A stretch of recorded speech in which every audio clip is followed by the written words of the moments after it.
नमस्कार प्यारे विद्यार्थियों, जैसा कि आप सभी देख रहे हैं कि आपको लगातार 15 मिनट्स के वीडियो मिल रहे हैं, जिसमें 10 मिनट 15 मिनट के अंदर मैं आपको एक टॉपिक्स जो है उनको रिवीजन करवा रहा हूं, क्विक रिवीजन करवा रहा हूं। बच्चों ये टॉपिक नहीं पढ़ा रहा हूं, मैं आपको एक क्विक रिवीजन करवा रहा हूं और एग्जाम में मोस्ट रिपीटेटिव सवालों को आपके सामने रिप्रेजेंट कर रहा हूं।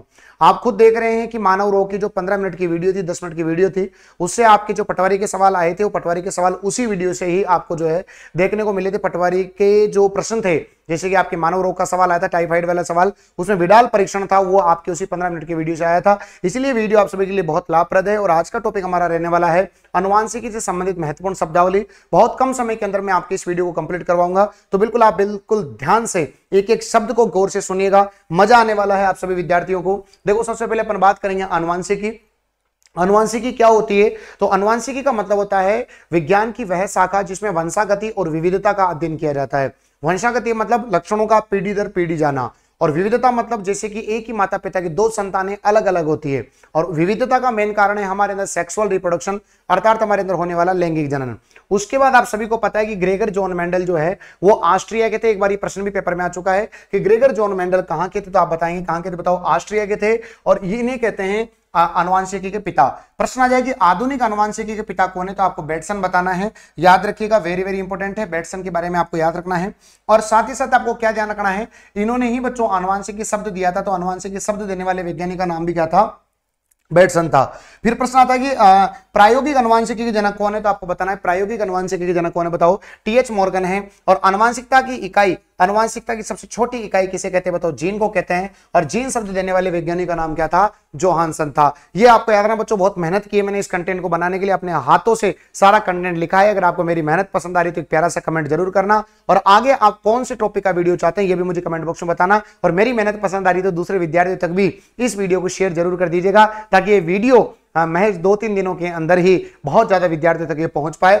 चलिएगा, उसके बाद आप सभी को पता है कि मेंडल ने जो है बच्चों सबसे पहले एक पादप पर प्रयोग किया था, उसका नाम था हिबेसियम या हिरेसियम, आपको याद रखना है हिरेसियम, है ना। उसके बाद इन्होंने प्रयोग किया था मटर के पौधे पर। मटर का पौधा जो होता है उसकी पहली बात तो ये क्या होती है, लंबाई कम होती है, उसका जीवन काल कम होता है, तो अगली पीढ़ी को आसानी से देखा जा सकता है।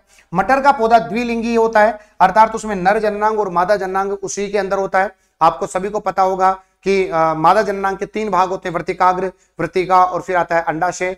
और पुरुष जो होता है उसके भी भाग होते हैं, पुंकेसर होता है, पुतंतु होता है, उसमें पुंकेसर के अंदर परागकोश में परागकण पाए जाते हैं, वो अलग बातें हैं। बस ये अभी आप इतना ध्यान रखना कि द्विलिंगी होता है। पर साथ ही साथ मटर जो होता है बच्चों द्विबीजपत्री होता है, मतलब इसको जब तोड़ोगे ना आप तो द्विबीजपत्री है ना, द्विबीजपत्री होता है, इसमें तोड़ोगे तो 2 भाग टूट जाएंगे। जैसे हम देखोगे मटर के 2 भाग हो जाते हैं, ऐसे द्विबीजपत्री है। गुणसूत्रों की संख्या 14 होती है मटर के पौधे में। और साथ ही साथ याद रखना मटर के अंदर 7 अलग अलग जोड़ी लक्षण थे, और इन्हीं लक्षणों के कारण मटर के पौधे को मेंडल ने चुना था। और इन लक्षणों को जो है मेंडल ने क्या नाम दिया था? कारक नाम दिया था। ये प्रश्न भी आता है कि मेंडल ने लक्षणों को क्या नाम दिया था, तो नाम दिया था उन्होंने कारक, जिसे कहा जाता है फैक्टर। क्या कहा जाता है, बोलो? फैक्टर कहा जाता है। उसके बाद ध्यान रखना बच्चों, ये 7 लक्षण कौन कौन से थे, तो एक प्रश्न आपको यहां से देखने को मिलता है हर एग्जाम में। आप देख लेना कि पशु परिचर के हर पेपर में उठा के देख लेना, 7 लक्षणों से सवाल आया है बच्चों। इससे बेहतरीन वीडियो पूरी यूट्यूब पर कहीं पर भी आपको इतने कम समय के अंदर इससे बेहतरीन वीडियो नहीं मिलेगी। इस बात का मैं आपको दावा ठोक करके कहता हूं बच्चों, क्योंकि मैंने मेहनत की है और हर कोई मेहनत नहीं कर सकता प्यारे विद्यार्थियों। पूरे दिन ऑफलाइन और ऑनलाइन क्लास लेने के बावजूद आपके लिए कंटेंट लिखना बहुत बड़ी बात होती है, लेकिन मेरे को बनाया किसने? विद्यार्थियों ने बनाया, और मैं हारता नहीं हूं, याद रखना। पौधे की लंबाई पहला गुण है, पौधे की लंबाई। इसमें लंबा होता है प्रभावी। प्रभावी का मतलब जो होता है अपने लक्षणों को प्रकट कर पाता है उसको बोलते हैं प्रभावी, जो नहीं कर पाता उसको क्या बोलते हैं? अप्रभावी। तो ये 7 लक्षण है, जैसे पौधे की लंबाई। तो लंबे और बोने में जब लड़ाई होगी तो जीतेगा कौन? लंबा जीतेगा। तो लंबाई जो होगा वो प्रभावी होगा, और बोना क्या होगा? अप्रभावी होगा। दूसरा है पुष्प की स्थिति। पुष्प की स्थिति में आता है कक्षस्थ और आता है अंतस्थ। फिर आता है पुष्प का रंग। पुष्प के रंग में बैंगनी जो होता है वो प्रभावी होता है, और सफेद होता है अप्रभावी। फिर आता है फली की आकृति, फूली हुई, और बताओ क्या हो जाएगी? चिपटी हुई। फली का रंग हरा, और बताओ कौन सा जाएगा? पीला। फिर बीज की आकृति गोल, और बताओ कैसा? झुर्रीदार। और फिर बीज का रंग कौन सा आ जाएगा? पीला, और बताओ कैसा हो जाएगा? हरा। प्रश्न आएगा निम्न में से कौन सा प्रभावी लक्षण है, निम्न में से कौन सा अप्रभावी लक्षण है, निम्न में से कौन सा कथन गलत है, निम्न में से कौन सा कथन सही है। कुल मिलाकर के आपको इनको मैच करवाना पूछ सकता है। कैसे भी प्रश्न बनेगा आपसे सवाल बनेगा, 100% याद रखिएगा। आपको इधर हो सकता है इधर लिख दे और उनके सामने उनके प्रभावी और अप्रभावी लक्षण लिख दे और बोले कि बताओ कौन सा कथन गलत है। समझ में आ रही मेरी बात? याद रखिएगा। उसके बाद देखो शब्दावली अपने को पढ़नी है, तो पहला शब्द आता है एलिल्स। एलिल्स को बोलते हैं युग्म विकल्पी, नाम से स्पष्ट है देखो युग्म विकल्पी। युग्म विकल्पी का मतलब होता है, युग्म विकल्पी का मतलब होता है एक ही विकल्प के दो युग्म। नाम से स्पष्ट है, युग्म विकल्पी मतलब होता है एक ही युग्म के दो विकल्प, मतलब एक ही लक्षण के दो भिन्न भिन्न रूपों को एलिल्स कहा जाता है। जैसे कि पौधे की लंबाई, ये एक लक्षण है, इसके दो भिन्न भिन्न रूप है, एक लंबा और एक बताओ क्या है, बताओ बोना, तो ये इसके क्या कहलाएंगे, बताओ एलिल्स कहलाएंगे। समझ में आ गई। अब ये दोनों एलिल्स अगर सेम है, जैसे कि टीटी है, आर आर आर आर, ये सेम है, तो इनको तो बोलते हैं समयुग्मजी। और जब दोनों अलग अलग है, जैसे एक बड़ा टी एक छोटा टी, एक बड़ा आर एक छोटा आर, जब ये दोनों अलग अलग है तो उसे क्या कहा जाता है, विषम युग्मजी कहा जाता है। तो एलिल समझ में आ गया, समयुग्मजी समझ में आ गया, विषम युग्मजी समझ में आ गया। तो एक ही लक्षण के दो भिन्न भिन्न रूपों को एलिल्स कहते हैं। जब ये एलिल समान है तो उसको बोलते हैं समयुग्मजी। सम मतलब समान, युग्मजी मतलब युग्म, समयुग्मजी। समझ, इसको बोलेंगे होमोजाइगस, इसको बोलते हैं हेटेरोजाइगस। समझ में आ गई मेरी बात, याद रखिएगा। उसके बाद अगला आता हमारे पास प्रभावी लक्षण। बोलो क्या आएगा बच्चों, प्रभावी लक्षण। अब गुरुजी प्रभावी लक्षण कौन से होते हैं, जो अपने आप के लक्षण को प्रकट कर पाते हैं उन्हें हम क्या बोलते हैं, बताओ प्रभावी लक्षण कहा जाता है। जो अपने आप को प्रकट कर पाते हैं उसे क्या कहा जाता है, बोलो प्रभावी लक्षण कहा जाता है। जैसे एक लंबा और एक बोना, दोनों में जब लड़ाई हुई तो जीतेगा कौन, बताओ लंबा जीतेगा, तो लंबा क्या हो जाएगा, बताओ प्रभावी हो जाएगा। और दूसरा होता है अप्रभावी। जब ये जेल परेड में आया था अभी सवाल, याद रखिएगा, जब दो चीजों में लड़ाई होती है जो अपना प्रभाव प्रकट नहीं कर पाता उसे क्या बोलते हैं, अप्रभावी कहते हैं। फिर याद रखना, एक ही लक्षण में, जैसे कि मान लो पौधे की लंबाई, एक लंबा और एक बोना, जब इनमें क्रॉस कराते हैं तो उसको बोलते हैं एकल संकरण, मोनो हाइब्रिड क्रॉस। जब एक ही लक्षण के बीच मान करके एक ही लक्षण के बीच में क्रॉस कराते हैं तो उसको बोलते हैं एकल संकरण। और एक होता है द्विसंकरण, डाई हाइब्रिड क्रॉस, जिसमें दो लक्षण, जैसे कि 7 लक्षण थे ना, उनमें से 2 लक्षण ले लेगा, पौधे की लंबाई, पौधे का रंग। समझ में आए, पौधे की लंबाई, पुष्प का रंग। समझ में आ गई, पुष्प की आकृति और फली की आकृति, ऐसे दो मिलकर के जब दो लक्षणों के बीच में क्रॉस कराते हैं तो उसको बोलते हैं डाई हाइब्रिड क्रॉस। जब सिंगल में कराते हैं तो उसको बोलते हैं मोनो हाइब्रिड क्रॉस। जब 3 में कराते हैं, जब 3 लक्षणों में कराते हैं तो उसको बोलते हैं ट्राई हाइब्रिड क्रॉस, है ना, त्रिसंकर संकरण। जब 3 लक्षणों को आपस में क्रॉस कराते हैं उसको बोलते हैं त्रिसंकर संकरण।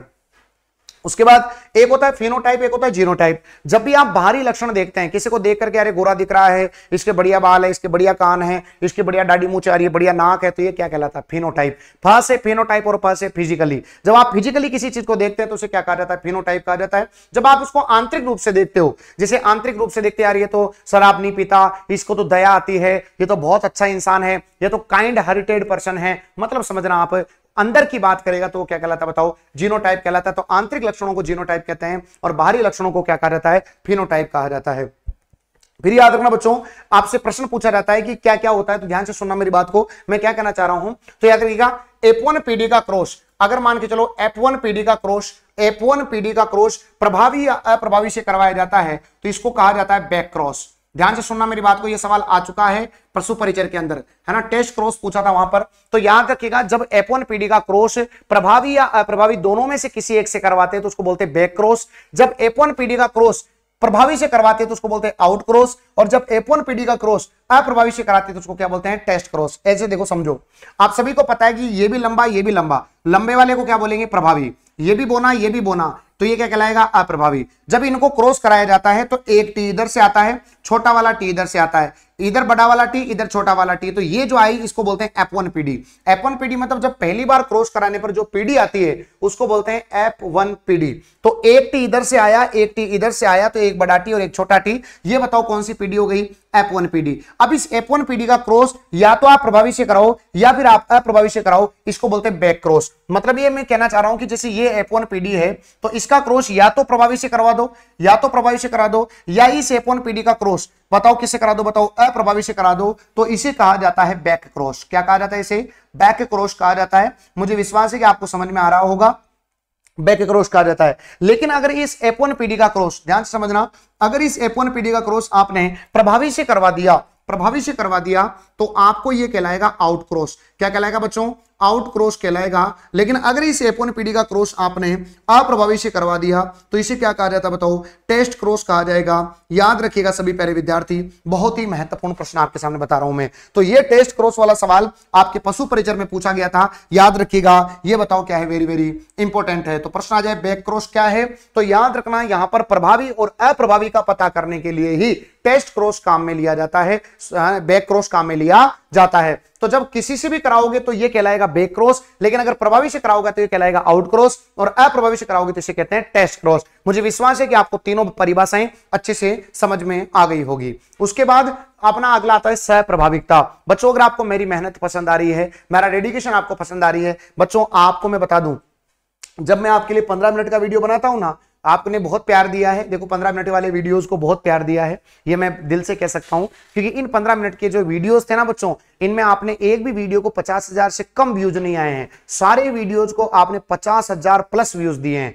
मतलब 71,000 72,000, और ये बहुत दिनों में नहीं, आपने मतलब 5-7 दिनों के अंदर ही 50,000 प्लस व्यूज दिए हैं। राजस्थान ने बहुत प्यार दिया है साहब मुझे, तो इसके लिए मैं मेहनत करता हूं बच्चों, है ना। और इसके लिए आपको जब 15 मिनट का वीडियो मिलता है ना, तो इसमें मेरी मिनिमम बच्चों 50 मिनट की मेहनत होती है, मिनिमम से मिनिमम। मैक्सिमम तो कई वीडियोस के लिए तो मुझे 1-1.25 घंटा भी टाइम लगता है बच्चों, क्योंकि सारा कंटेंट पहले लिखना पड़ता है, लिखने के बाद उसको 2 बार चेक करना पड़ता है कि कहीं छूट तो नहीं गया, फिर उसको रिकॉर्ड करता हूं, और रिकॉर्ड करने के बाद फिर उसको वापस से सुनता हूं कि कहीं पर कुछ रह तो नहीं गया, कुछ मिसिंग तो नहीं होगा, तब जाकर के आपको वीडियो मिलता है। मतलब आपके इस 15 मिनट के लिए मैं 50 मिनट 1 घंटा जो है अपना टाइम देता हूं, और इस 1 घंटा मेरे टाइम देने से आपके 4 घंटे बचते हैं बच्चों, आपके 4 घंटे, क्योंकि इस टॉपिक को जब आप पढ़ोगे तो 4 घंटे में आपको ये टॉपिक क्लियर होगा। फिर भी इतनी चीजें आपको जो है याद नहीं रह पाएगी जो मैं आपको 15 मिनट के अंदर आपको क्लियर करवा रहा हूं। ये वैल्यू है एक इस 15 मिनट शो की बच्चों, ठीक है, याद रखिएगा। तो सहप्रभाविकता क्या होती है?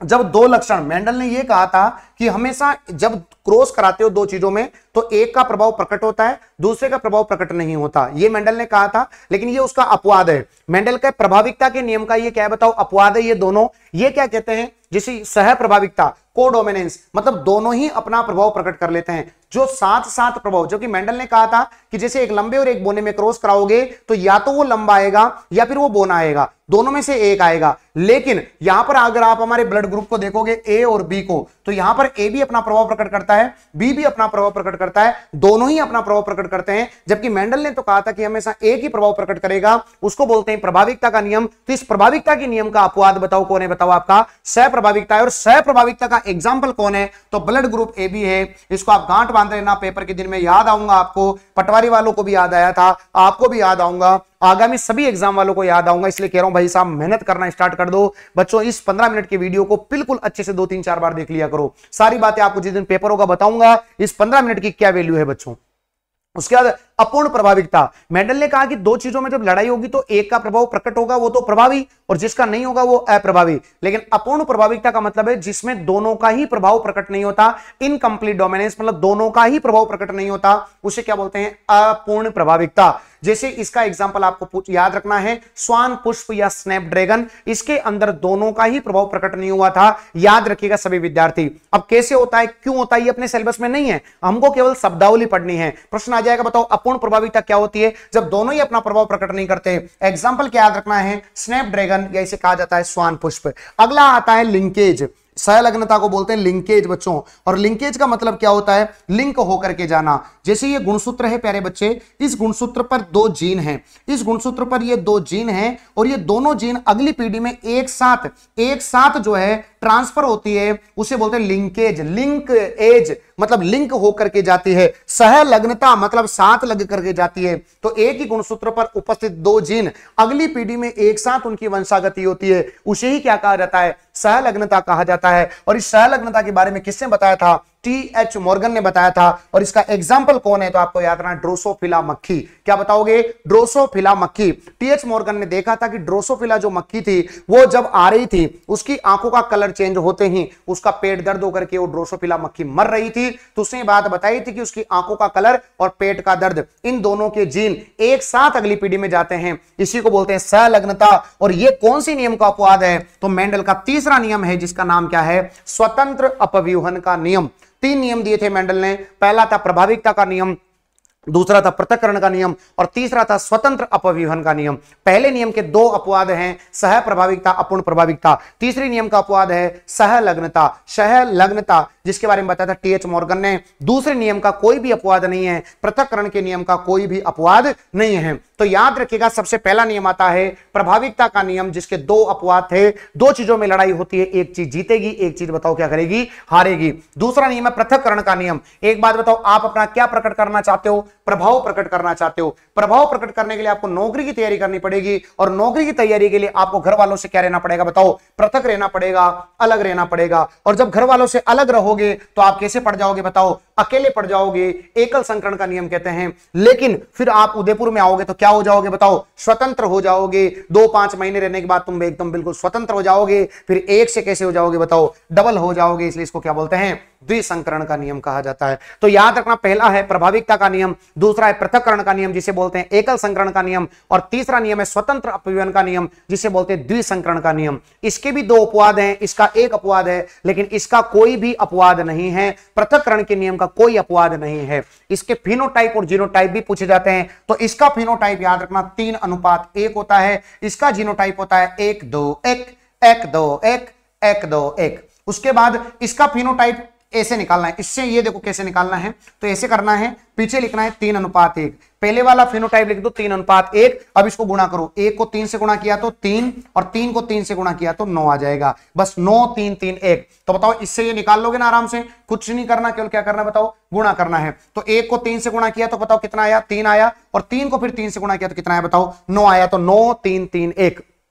उसके बाद अगर मैं जीनोटाइप की बात करूं तो जीनोटाइप कितना होता है बताओ, 121 1:2:1। अब मुझे अगर मान लो इसका जीनोटाइप निकालना है तो क्या करो, वही लिख दो, पीछे लिख दो 1:2:1। अब क्या करो, 121 के बाद क्या आता बताओ, 122 आता है, ऐसे लिख दो 122, और बीच में लिख दो 412। क्या लिख दो बताओ, 412। तो ये जो निकल के आया बच्चों आपका, ये निकल के आया है आपका स्वतंत्र अपव्ययन के नियम का जीनोटाइप। तो समझ में आ गया होगा आपको। इससे ये निकाल लो और इससे क्या निकाल लो बताओ, ये निकाल लो। क्लियर है सभी को? यस। इसके नियमों की पुनर्खोज करने वाले वैज्ञानिक का नाम क्या था, कार्ल कोरेंस। इसने सबसे ज्यादा काम किया था कार्ल कोरेंस।